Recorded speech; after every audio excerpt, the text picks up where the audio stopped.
Assalamualaikum warahmatullahi wabarakatuh. Perkenalkan, nama saya Nur Hidayah dengan NPM 20752061. Program studi D3 Akuntansi kelas 3B. Di sini saya akan membuat video pembelajaran dengan tema prinsip dan kode etik profesi teknisi akuntansi. Video ini dibuat untuk memenuhi ujian akhir praktikum dengan mata kuliah Etika Profesi dan Bisnis. Baiklah, di sini saya akan menjelaskan materi prinsip dan kode etik profesi teknisi akuntansi dengan elemen kompetensi, yaitu yang pertama, menjelaskan prinsip teknisi akuntansi, 2. Menjelaskan kode etik teknisi akuntansi, 3. Menjelaskan pihak yang membutuhkan dan menggunakan laporan atau informasi keuangan atau akuntansi. Dan yang terakhir, saya akan membahas salah satu kasus tentang pelanggaran prinsip teknisi akuntansi. Baik, materi yang pertama yaitu prinsip teknisi akuntansi. Kode etik teknisi akuntansi Indonesia dimaksudkan sebagai panduan dan aturan bagi seluruh anggota yang bekerja di lingkungan dunia usaha, pada instansi pemerintah maupun di lingkungan dunia pendidikan dalam pemenuhan tanggung jawab profesionalnya. Yang pertama yaitu tanggung jawab profesi.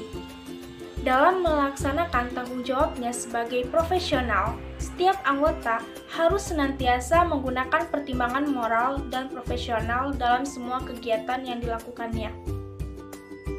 Sebagai profesional, anggota mempunyai peran penting dalam masyarakat. Sejalan dengan peran tersebut, anggota mempunyai tanggung jawab kepada semua pemakai jasa profesional mereka.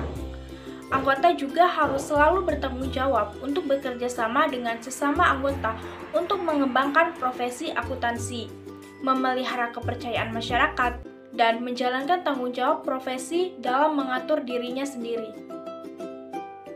Prinsip yang kedua yaitu prinsip kepentingan publik. Setiap anggota berkewajiban untuk senantiasa bertindak dalam kerangka pelayanan kepada publik, menghormati kepercayaan publik, dan menunjukkan komitmen atas profesionalisme. Satu ciri utama dari suatu profesi adalah menerima tanggung jawab kepada publik. Profesi akuntan memegang peran yang penting di masyarakat, di mana publik dari profesi akuntan yang terdiri dari klien, pemberi kredit, pemerintah, pemberi kerja, pegawai, investor, dunia bisnis dan keuangan, dan pihak lainnya bergantung kepada objektivitas dan integritas akuntan dalam memelihara berjalannya fungsi bisnis secara tertib. 3. Integritas. Integritas adalah suatu elemen karakter yang mendasari timbulnya pengakuan profesional.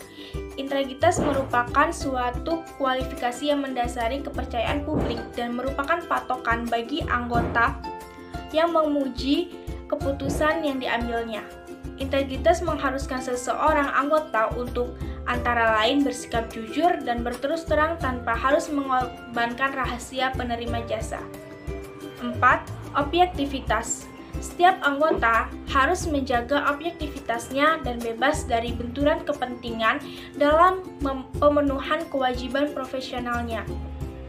Objektivitas adalah suatu kualitas yang memberikan nilai atas jasa yang diberikan anggota. Prinsip objektivitas mengharuskan anggota bersikap adil, tidak memihak, jujur, secara intelektual, tidak berprasangka atau bias, serta bebas dari benturan kepentingan atau di bawah pengaruh pihak lain. 5. Kompetensi dan kehati-hatian profesional. Setiap anggota harus melaksanakan jasa profesionalnya secara hati-hati.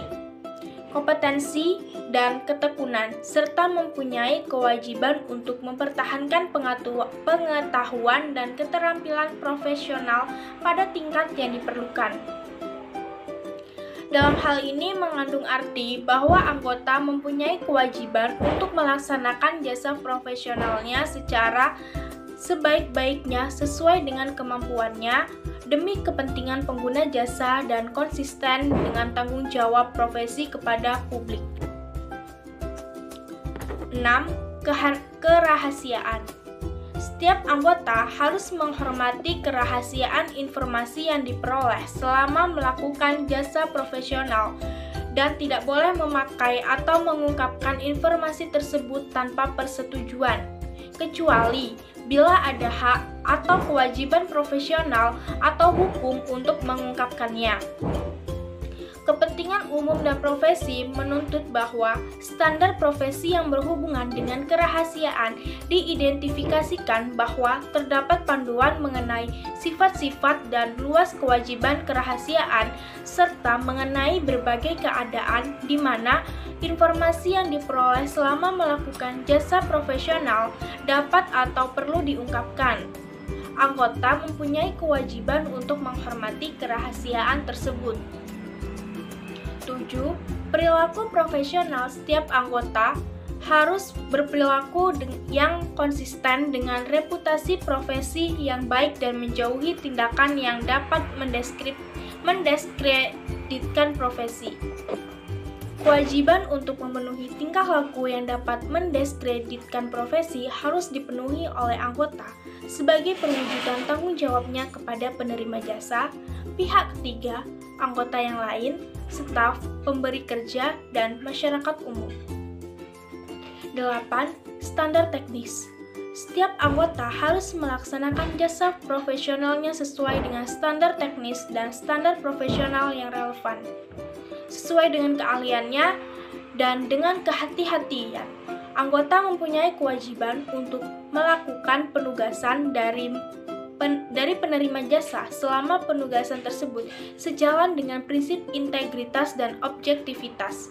Standar teknis dan standar profesional yang harus ditaati anggota adalah standar yang dikeluarkan oleh Ikatan Akuntansi Indonesia, International Federal of Accountant, Badan Pengatur, dan peraturan perundang-undangan yang relevan. Selanjutnya yaitu tujuan profesi teknisi akuntansi.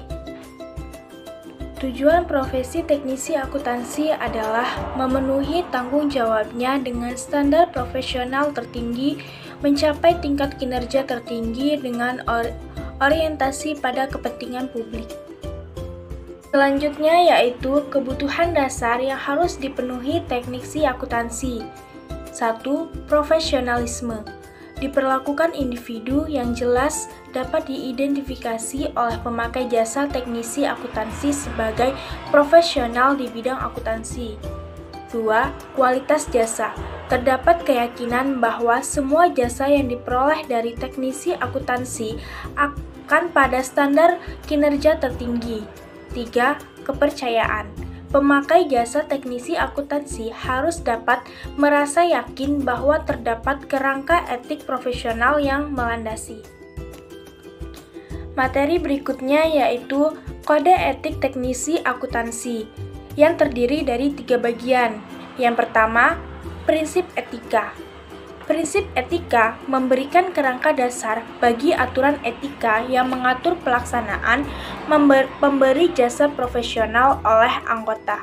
Prinsip etika disahkan dan berlaku bagi seluruh anggota. 2. Aturan etika. Aturan etika disahkan dan hanya mengikat anggota himpunan yang bersangkutan. 3. Interpretasi aturan etika. Interpretasi aturan etika merupakan interpretasi yang dikeluarkan oleh badan yang dibentuk oleh himpunan setelah memperhatikan tanggapan dari anggota dan pihak-pihak berkepentingan lainnya sebagai panduan dalam menerapkan aturan etika, tanpa dimaksudkan untuk membatasi lingkup dan penerapannya. Standar etik yang ditetapkan oleh badan pemerintah. 1. Aturan etika profesi teknisi akuntansi, definisi atau pengertian. Aturan etika ini harus diterapkan oleh anggota teknisi akuntansi Indonesia.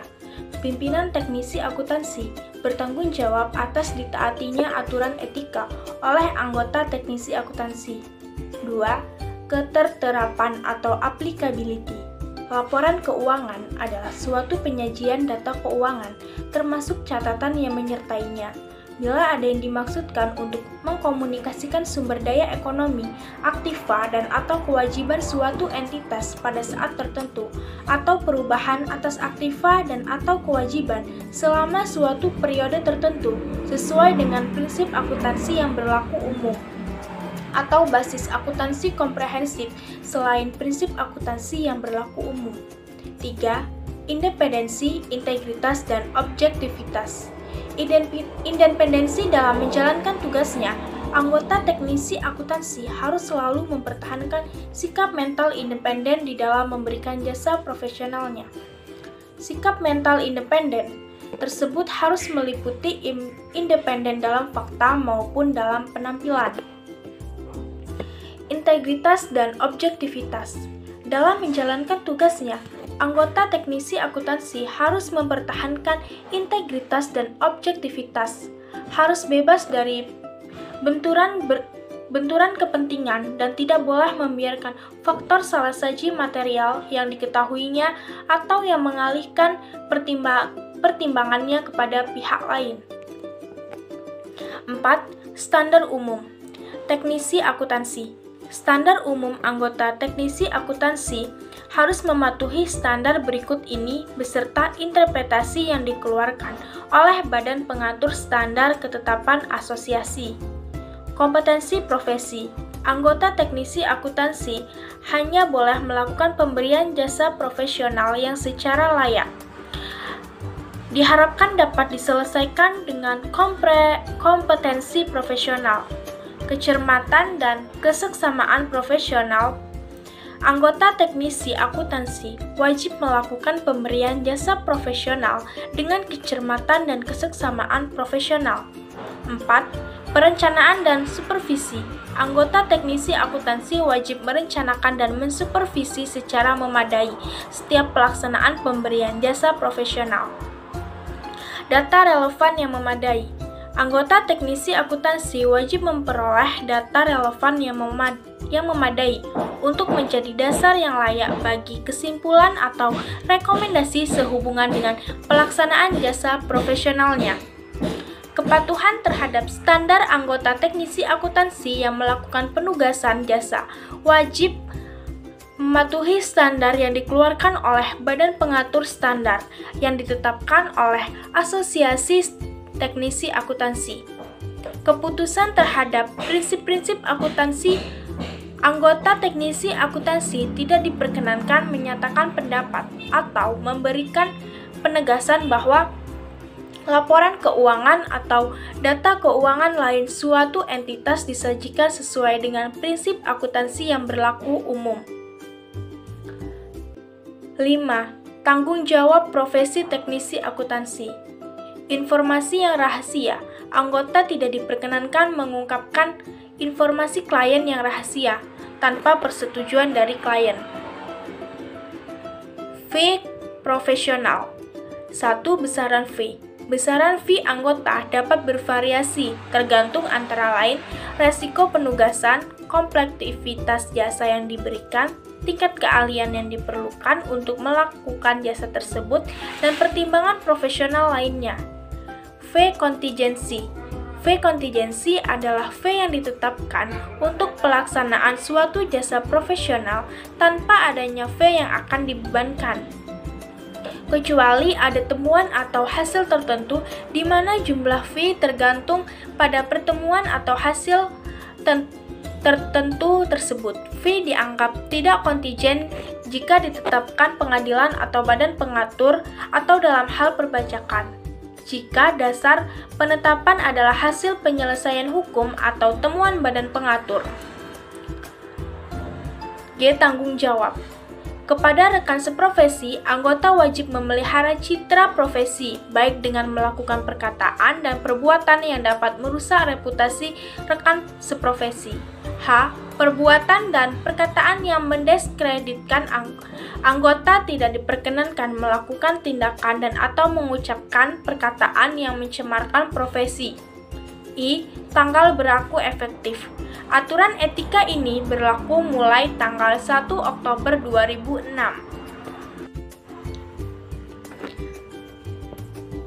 Materi selanjutnya yaitu pihak yang membutuhkan dan menggunakan informasi atau laporan akuntansi. 1. Pihak internal. Pihak internal adalah pihak yang bertanggung jawab untuk mengelola dan menjalankan manajemen perusahaan. Pemakai dari pihak tersebut disebut internal user. Pihak internal meliputi yang pertama, pemilik atau owner. Pemilik perusahaan berkepentingan untuk mengetahui kondisi bisnis ekonomi. Apakah perusahaannya berjalan dengan baik atau tidak? Laporan akuntansi dapat membantu pemilik memahami laporan keuangan, kondisi investasi, membandingkan rekening dengan periode sebelumnya, dan melihat prospek perusahaan di masa yang akan datang, serta hasil yang mungkin dicapai. 2. Manajemen. Manajer merupakan pihak yang bertanggung jawab atas perusahaan, sehingga mereka bergantung kepada informasi akuntansi dalam menjalankan tugasnya. Contohnya, untuk menentukan harga produk, manajer bidang produksi memerlukan informasi dari akuntan yang berkaitan dengan perhitungan biaya produksi. Ketiga, karyawan perusahaan. Karyawan dapat menggunakan laporan keuangan sebagai bahan dalam mendiskusikan kontrak kerja, pengajuan kesejahteraan, hingga kepentingan karyawan lainnya. Selanjutnya yaitu pihak eksternal. Pihak eksternal adalah pihak-pihak di luar perusahaan tetapi memiliki hubungan dengan perusahaan, baik sebagai rekan kerja maupun pemilik saham. Yang pertama, investor. Investor adalah pemakai informasi akuntansi yang aktual dan potensial.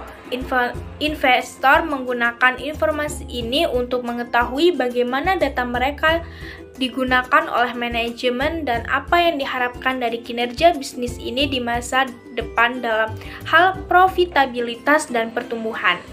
Atas dasar informasi ini, mereka memutuskan apakah akan menambah atau mengurangi investasi di perusahaan di masa depan.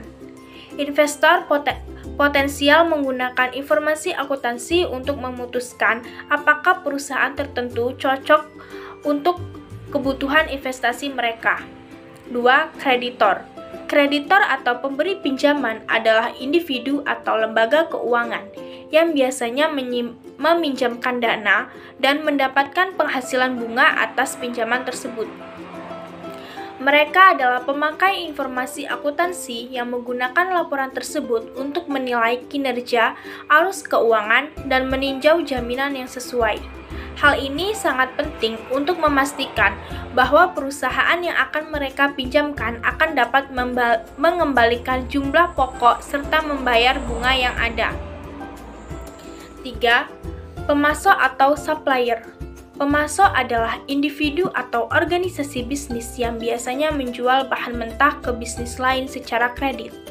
Dalam skala bisnis besar, pemasok adalah pemakai informasi akuntansi yang menggunakan laporan tersebut dengan tujuan agar mereka memiliki gambaran tentang kelayakan kredit masa depan dari perusahaan tersebut. Hal ini juga memutuskan apakah mereka akan menyediakan pasokan barang baku pada perusahaan tersebut atau tidak. 4. Instansi pemerintah. Instansi pemerintah menggunakan informasi keuangan bisnis untuk tujuan pengenaan besaran pajak yang sesuai dengan peraturan yang berlaku. 5. Masyarakat umum.